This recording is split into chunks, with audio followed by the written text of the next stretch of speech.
tease. All right. Okay, so welcome back. Date night double feature starting out 2023 with 2 reviews. And are you done crying? Maybe not. Did you finish? I am a little concerned at some point during this review I will start crying again. Yeah. So a man called Otto. this is so obviously, and I'm not trying to be sexist about this, but she is a little bit more of a crier during movies than I am. Yes. Not to say that I won't get a little welled up. I've mentioned that many a time here on this show. But I think you cried for about I would wager 3/4 of this movie. 3/4. Like Just about a quarter in, something happened. You started, and it was just. I would go through a few minutes of having, being okay and not crying, and then it would just And then. crying again. So before we start talking about this movie, we need to put out content warning. Oh yes, this is very important. This movie has multiple sequences of attempted death by suicide, and it's a big part of the movie. And it could be, and they're pretty. I mean, they're not. When I say they're not gratuitous. They're not gross or anything, but they are very clear, depictions of attempted death by suicide. So, content warning there. Yeah, so you need to be aware of that. Yes. Yeah.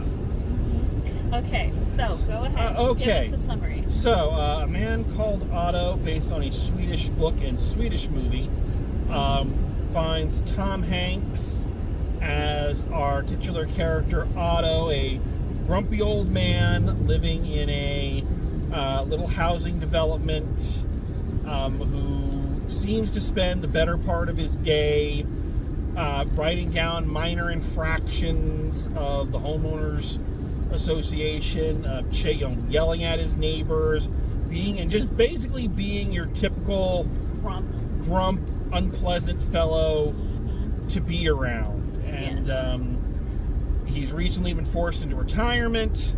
Right. And when we first meet him, he is planning his first suicide attempt. Yes. But his suicide attempts keep getting thwarted unintentionally by his various neighbors, particularly the Hispanic family that moves in across the street from him, and who are just the most lovely, happy, exactly the kind of people that would annoy a grumpy old person. Yes, Marisol and Tommy. And their 2 children. Luna and Abby. I love how you remember all these names. And they are people who who get that he's grumpy, but they don't seem to let that interfere with it. They keep coming at him with happiness and bubbliness and kind of wear him. They don't even have to wear him down because Otto's a nice guy. Yeah. Underneath it all, he's just very angry and very hurt and very lost. And gradually, through the interactions with them, and then by extension his other neighbors, it's a Jimmy Stewart, How the Grinch Stole Christmas kind of thing, and you get where this is going. So Otto to me is what I describe as a hedgehog, where it's like a soft, squishy, sweet little person on the inside, and just spikes all over the outside. And as the film kind of progresses, we get flashbacks to Otto's previous, not his previous life, but his younger days, played by Tom Hanks' son, Truman Hanks, who does a really great job. He really does. And we get kind of the pieces of Otto's life filled in for us as we go and start to. You could probably guess kind of why he's in the depression that he's in. It's a fairly clear reason. But you get kind of the holes filled in as to why he is in the dark place that he's at.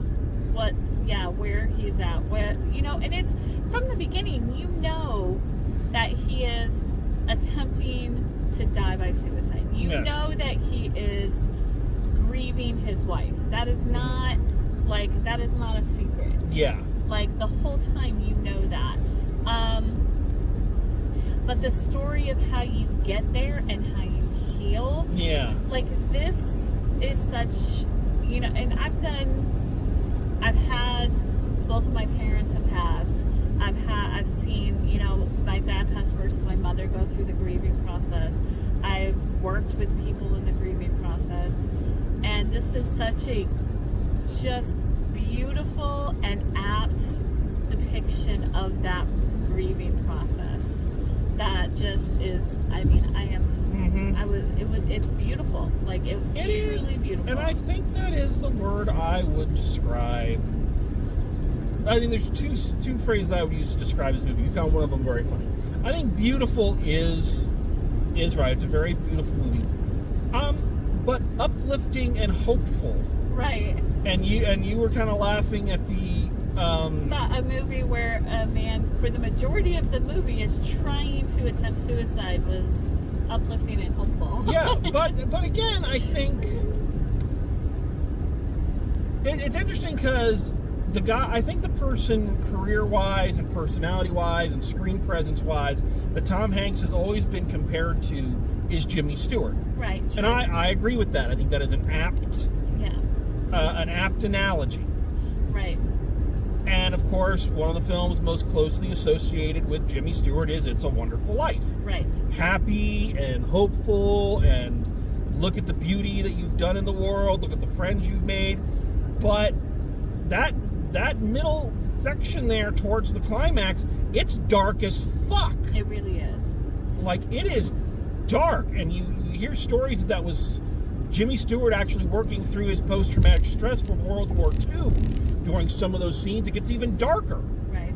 So I think sometimes to have that uplifting, hopeful feeling when you leave the theater, you have to have the darkness. You have to have that darkness, and that somebody. Yes. It sounds very cliche and it sounds very campy, but I don't think there's anything wrong with camp. Right. But this is a film about someone coming out of the darkness because of love, because of friendship, because of human connection. Right. And decides to live his life, and that his life didn't end with his wife. Right. And it's again a very cliche thing to say, that she would want you to go on living and to, right, form bonds and friendships and. Well, they suffer a tragedy during their marriage, and she tells him, "We have to keep living." Yeah. And you see that happen, and like she's literally telling him to keep living, and let's talk about some of the beautiful moments. Oh, there are a lot of beautiful moments. We have some of the poignancy and some of the sadness in this comes from knowing that his wife has passed. And Yeah. that he's missing his wife. So they have, and there's a moment in their first date that if it was in a rom-com type of situation, you'd be like, oh, that's cute. And I think this is when I started sobbing. Yep. This is exactly when you started. But because you know that she's gone, it makes it so much more meaningful. So that was really touching for me. See, for me, what's interesting is even knowing that she was gone, that didn't make it more poignant for me. It still made it poignant, but I thought it was just a really sweet moment of showing the kind of person Otto actually is. Always was. That the line is that he takes her out for dinner. He doesn't have a job. Right. So all he orders is soup.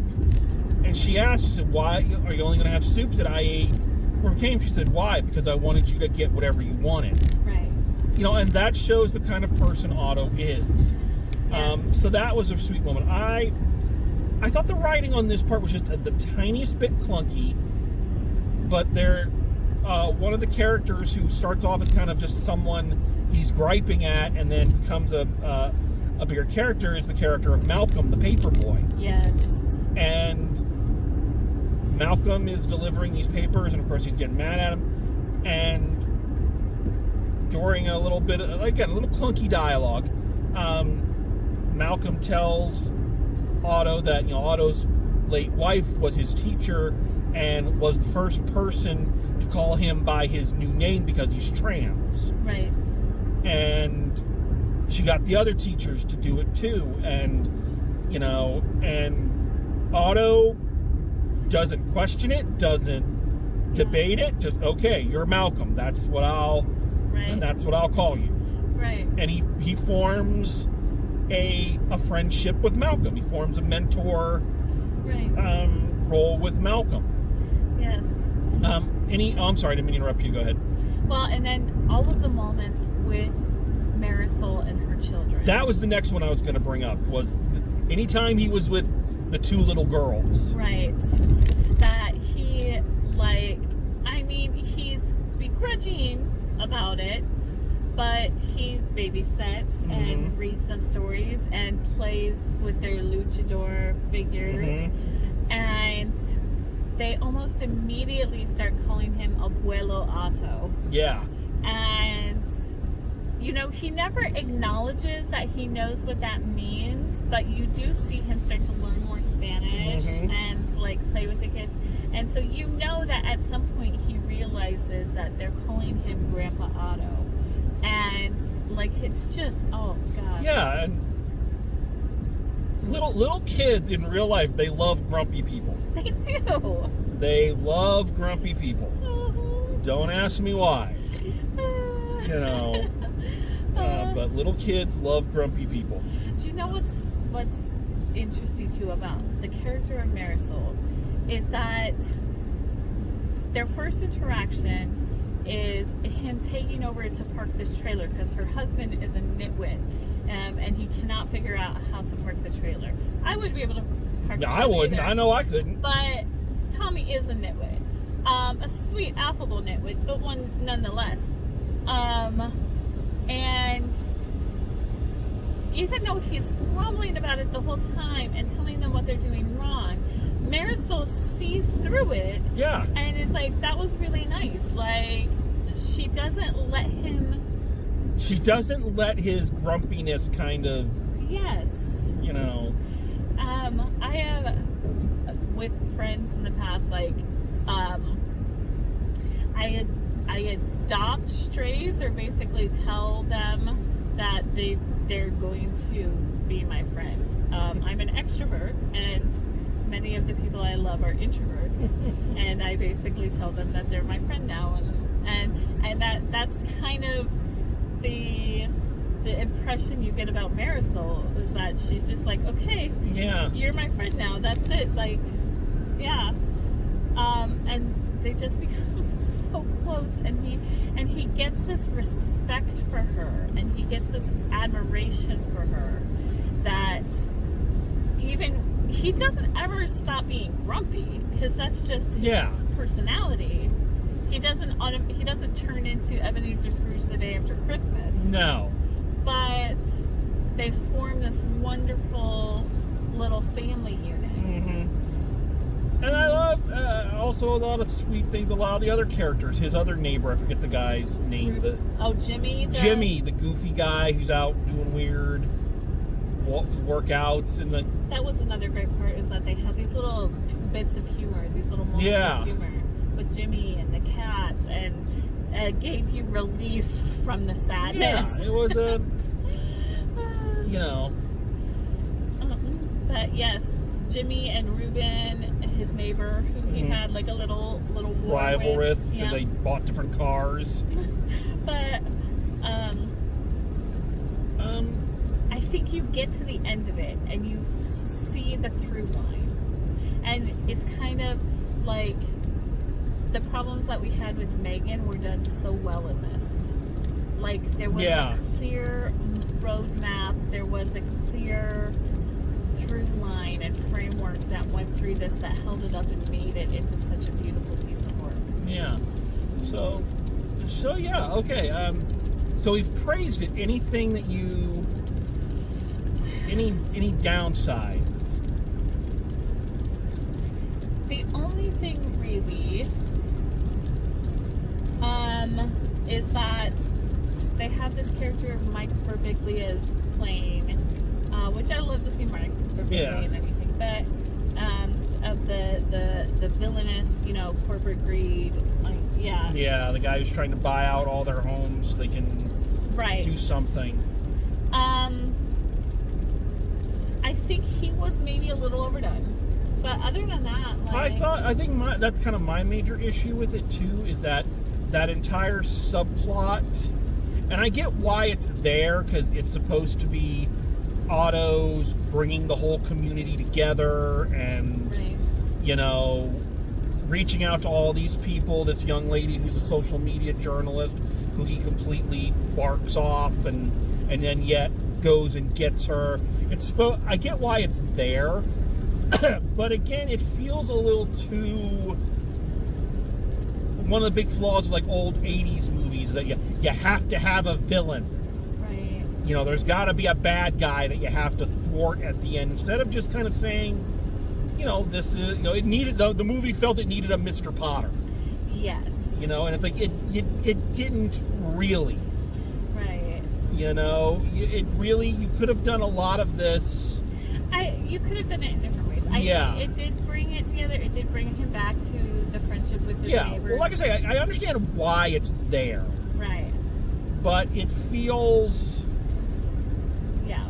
It feels a little unnecessary when I think he could have gotten to that point much more organically. Right. I think he could have... There's a lot of ways you could have done it that wouldn't have felt so... villainous?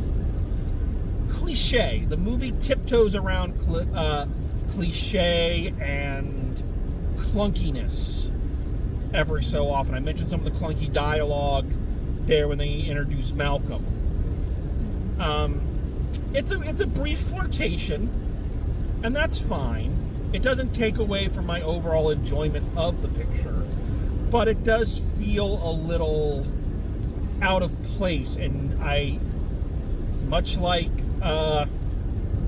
Hercule Poirot, out of place things bug me. So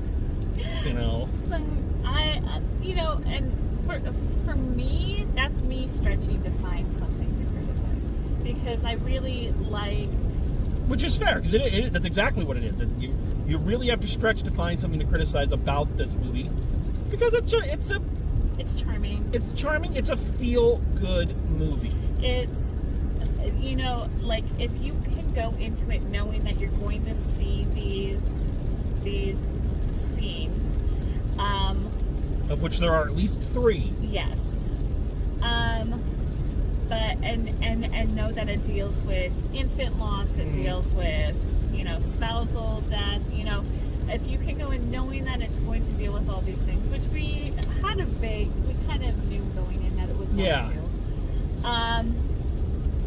That if you can get through those and those don't trigger you, then it's worth it. It's so beautiful. Yeah. It's such a beautiful And I really liked at the end credits. Yes. Oh my gosh, I thought I was all done crying. Yeah, what they do for the first part of the end credits is really cute. But what I was referring to is that after they get done with the cast, they have the little message there. If you are someone you know is in crisis, right, call this number. But I like the way they said it at the tail end of it. Don't rob other people of you. Yeah. Or something to that effect, and which is what the movie is about. So yeah, it's stretching to criticize and a little, but that's fine, because it was a really beautiful, well done film. And yes. I left feeling very, very uplifted. And yes, and we just want to say, just like the film says, if you are struggling, there's always someone to reach out to. There's a national hotline now. Mm-hmm. And there's, if you Google that, I need help. There are sources that you don't even have to talk to someone on the phone, and you can chat with somebody who may be able to help you. Mm-hmm. So, but yes, I've got to go. I've got to give this one an A. An A? Yep, this one's getting an A. The only thing that keeps it from an A plus for me is that I understand that not everybody wants to cry for an hour and 15 minutes. So. But at least just on that. But wasn't it like good crying? Wasn't it like when you were done, didn't you feel like, I don't want to say good, but no, like kind of it's that the catharsis. Yeah, exactly. It's Aristotle's catharsis, that purging of emotion. Yeah. So. Yes. And it did feel like a complete grieving process. Mm-hmm. So yeah. So, well, I am going to agree on this one. I also give this one a solid A. I as an old grump myself, I fully enjoyed it. Thought it was beautiful, uplifting. Great performance by Tom Hanks as always. Great performance by the entire cast. It was a good cast. Yes, very. And I think so, again, some special attention needs to be paid to his son, who did an excellent job. Yes. So just be aware that it has those scenes in it. Just know it. But I think it's a beautiful movie, and if you're in one of those moods and you need to just see something uplifting and reminds you that not everybody or everything in the world is ugly and dark and without hope, this is one of those movies that you need to see. I think it'll make you smile. So, all right. So there you go. So there it is. Opening the year date night double feature. A lot of things. We mentioned it. A lot of things coming to Drive Home Reviews this year. Of course, the end of the year lists are going to be coming soon. I haven't had a lot of time to sit down and really plot out my lists, but I will get to those. We're going to keep on with our traditional format for a while with our new permanent co-hosts. And but we got some changes. We got some things we're going to be trying this year and seeing what we like. And so I'm really excited to see what happens next. So please keep joining us, and we'll bring you more news as they come up.